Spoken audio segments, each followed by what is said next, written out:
शुक्लां वरदरं विष्णुं शशिवर्णं चतुर्भुजं प्रसन्नवदनं ध्यायेत् सर्वविघ्नोपशान्तये अगजाननपद्मार्कं गजाननमहर्निशम् अनेकदन्तं भक्तानामेकदन्तमुपास्महे। ॐ अखण्डब्रह्मचर्याय सुज्ञानाम्बुधिविहारिणे श्रीमहादेवस्वरूपाय नमो प्रेमानन्दसद्गुरुम्। ॐ गुरुब्रह्मा गुरुर्विष्णुः गुरुर्देवो महेश्वरः गुरुसाक्षात् परब्रह्म तस्मै श्रीगुरवे नमः। ॐ वागर्तव्यवसम्पृक्तो वागर्तप्रतिपत्तये जगतः पितरो वन्दे पार्वती परमेश्वरौ। ॐ मनोजवं मारुततुल्यवेगं जितेन्द्रियं बुद्धिमतां वरिष्ठं वातात्मजं वानरयोतं मुख्यं श्रीरामदूतं शिरसा नमामि। ॐ आदित्याय च सोमाय मङ्गलाय बुधाय च गुरुशुक्रशनिभ्यश्च राहवे केतवे नमः। ॐ सहना भवतु सहनो भुनक्तु सह वीर्यं करवावहै तेजस्विनावधीतमस्तु मा विद्विषावहैः। ओम शांति शांति शांति। తపోవనము ఆశ్రమ సంస్థాపకులు సనాతన ధర్మ సమాజం వ్యవస్థాపకులు బ్రహ్మచారి మహర్షి సద్గురు శ్రీ శ్రీ శ్రీ ప్రేమానంద స్వామి గురుదేవుల పాదపద్మములకు సాష్టాంగ నమస్కారములు. వైశాఖ పురాణం 24వ అధ్యాయము కుటిల మాలతికి మోక్షము కలుగుట. ఓ శృతకీర్తి మహారాజా, నేనింతవరకు వైశాఖ మాస శుద్ధ ద్వాదశి తిథి యొక్క విశిష్టతను వివరించి తిని దీనికి ఉదాహరణముగా ఒక ఇతివృత్తమును విన్నవించేదను వినుము అంటూ చెప్పసాగాడు. వైశాఖ మాస శుద్ధ ద్వాదశి యందు దానమెంత స్వల్పముగా చేసినను దాని ఫలము గోరంతలు కొండంతలుగా అనంతమై ఎండును. తద్వారా శాశ్వత సుఖమును మోక్షప్రాప్తిని పొందగలరు. పూర్వము హిమాలయ ప్రాంతమునందొక కుగ్రామంలో మధుమిత్రుడనే విప్రుడు నివసించేవాడు. అతనికి మాలతి అనే కూతురు గలదు. ఆమె అపురూప సౌందర్యరాశి, అతిలోక సుందరీమణి. ఆమె రూప లావణ్యములు మిక్కిలి ఆకర్షణీయంగా ఉండేటివి. అందరూ ఆమె అందమును చూసి ముగ్ధులైపోయేవారు. ఆమె నిండు యవనముతో దినదిన ప్రవర్తమానయై పెరుగుచుండెను. పిల్లియీడు వచ్చిన ఆమెను ఆ బ్రాహ్మణ దంపతులు కాశ్మీర దేశవాసియకు మాధవ శర్మయ్యను వానికిచ్చి పెళ్లి చేసిరి. ఒక మంచి ముహూర్త దినమున కూతురును అత్తవారింటికి పంపిరి. మాధవ శర్మకు అనుమానము ఎక్కువ. భార్య మాలతిపై మక్కువ ఉన్నను ఆమెను అనుమానించసాగాడు. ఆమెతో కలిసి ఉండలేక వేరొక గదిలో ఒంటరిగా పడుకునేవాడు. తనపై భర్త కోపించినాడని తలచి ఆమె ఇరుగు పొరుగుతో చెప్పుకుని వాపోయేది. భర్త ప్రవర్తన పట్ల విసుగు చెందింది. అయ్యో కొత్త కాపురమే, అప్పుడు ఇట్లా అయిందేమిటాయని ఇరుగు పొరుగు వారందరూ బాధపడసాగారు. మాలతి పడుతున్న బాధలు చూసి వారొకనాడు, అమ్మా మాలతి, నిన్ను చూస్తుంటే కడుపు తరుక్కుపోతుందమ్మా, మా మాట వినమ్మా, నీ భర్త నీకు వశమవుతాడు. మేమెట్లా మా భర్తను లొంగ తీసుకున్నామో వినుము. మేము చెప్పు ఈ రహస్యము జాగ్రత్తగా మనసులో ఉంచుకో. భర్తలను లొంగ కొనలేకపోయినచో పలు కష్టములు పాలగుదురు. కావున నీవు మేము చెప్పినట్లు చేయుము. ఈ గ్రామానికి శివారు ప్రాంతంలో ఒక ముని ఆశ్రమం ఉంది. అతడు ఆడవారికి ఒక మందు ఇస్తాడు. దాని ప్రభావం వలన భర్తలు భార్యలకు వశమవుతారు. అతడిచ్చిన మందును రహస్యముగా పాలల్లో కలిపి నీ భర్త చేత త్రాగించుటచే వెంటనే అతడు నీకు వశమవుతాడు. నేడు వెళ్ళి ఆ ముని వద్ద నుండి మందు తెచ్చుకోమని సలహా ఇచ్చినారు. మాలతి ఆ స్త్రీల మాటలకు లొంగిపోయి గుడికి పోయి వస్తానని తన వారిని మభ్యపెట్టి ఆశ్రమానికి వెళ్ళింది. ఆశ్రమంలో కాషాయ వస్త్రములు ధరించి జడలు కట్టి జపమాల త్రిప్పుచున్న మునికి నమస్కరించింది. ఆ ముని మాలతిని చూసి, ఎందుకు వచ్చావు, ఎవరు నీవు, నీకేమి కావాలి అని ప్రశ్నించాడు. వెంటనే మాలతి తన భర్త తన మాట వినుటలేదని, అతని ప్రవర్తన కొంత విముఖముగా ఉన్నదని చెప్పి ఎట్లాగైనా నా భర్త నాకు వశమయ్యేటట్లు అనుగ్రహించండి బతిమాలింది. ఆ సంగతి విన్న ముని ఒక తావీజును మంత్రించిన పొడిని ఇచ్చాడు. ఆ పొడిని పాలల్లో కలిపి భర్తకు పెట్టమన్నాడు. తావీదును మెడలో కట్టుకోమన్నాడు. మాలతి వాటిని తీసుకొని బహుమతిగా బంగారు ఉంగరము ఒకదానిని మునికి సమర్పించుకుంది.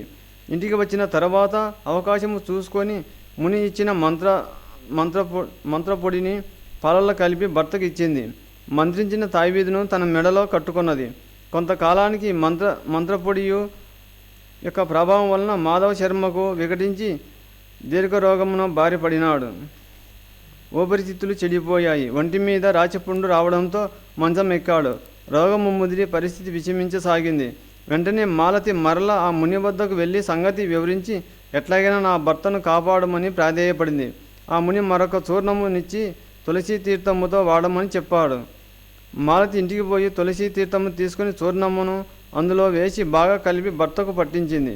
భార్య ఇచ్చిన మందు త్రాగడం వలన, ఆమె చేసిన ఉపచారం వలన మాధవ శర్మకు రోగము తగ్గింది. కానీ కృతజ్ఞతతో భార్యనేమీ అనలేకపోయేవాడు. మాలతి నెమ్మదిగా భర్తను వరచపరుచుకుంది. తన మాటకు లేనట్లుగా చేసుకుంది. పరపురుషులతో వ్యభిచరించసాగింది. ఆమె పరపురుషునితో రత్యానందమును పొందుతున్నను చూసి చూడనట్లుగా ఉండిపోయేవాడు. ఏం చేస్తాడు? తన మాటకు విలువ లేదాయే. భర్తను లోకువ కట్టిన ఆడది ఎంతకైనా తెగిస్తుందన్నట్లు ఆమె భర్త ఎదుటే వ్యభిచారం చేయసాగింది. భర్తను బలిపశువుగా చేసుకుంది.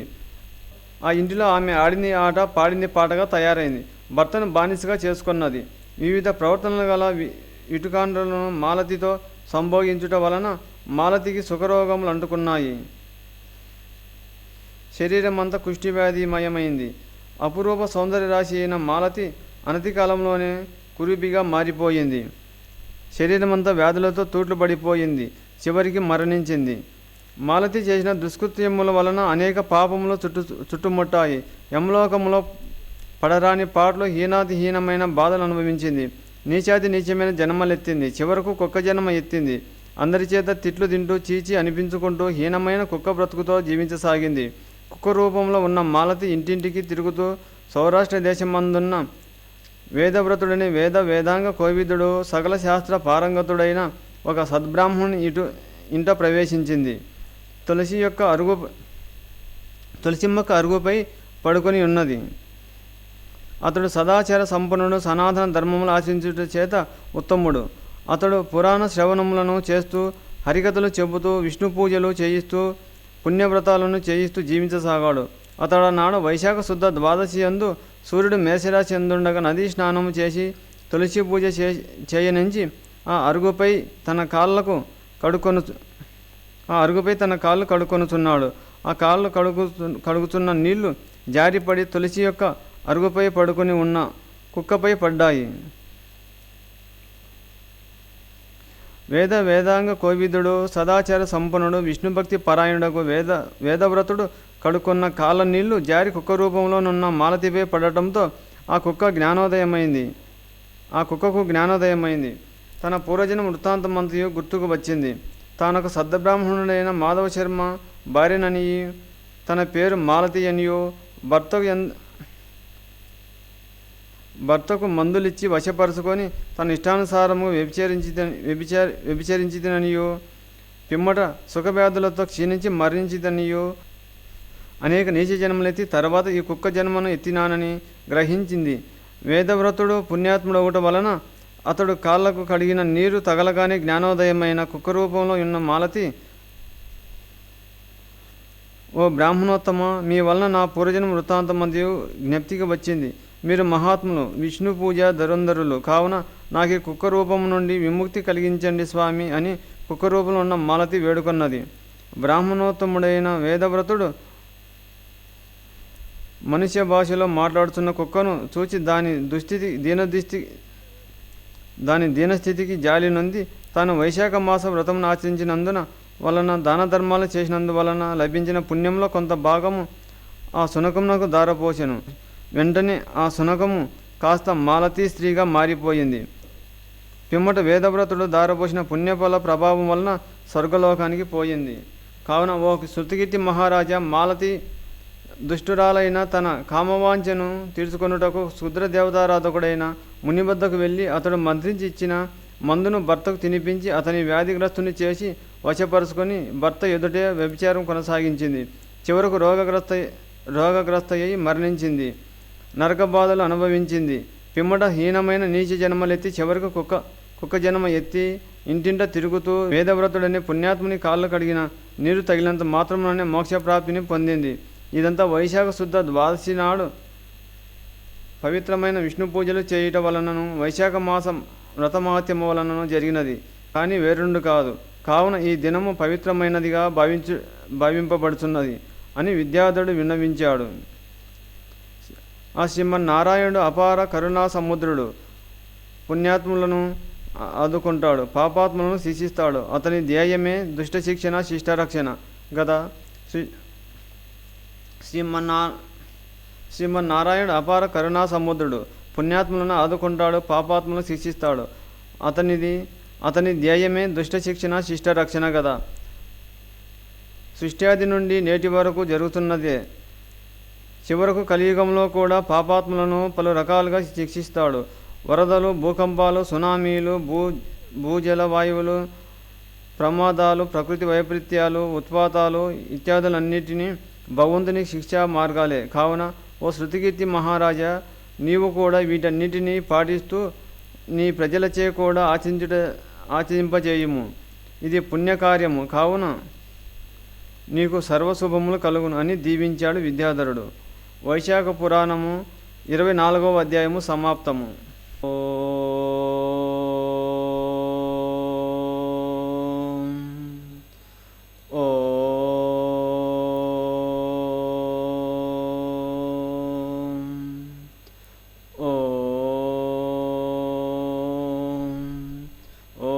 सहना भवतु सहनौ भुनक्तु सह वीर्यं करवावहै तेजस्विनावधीतमस्तु मा विद्विषावहैः। ॐ शान्ति शान्ति शान्तिः।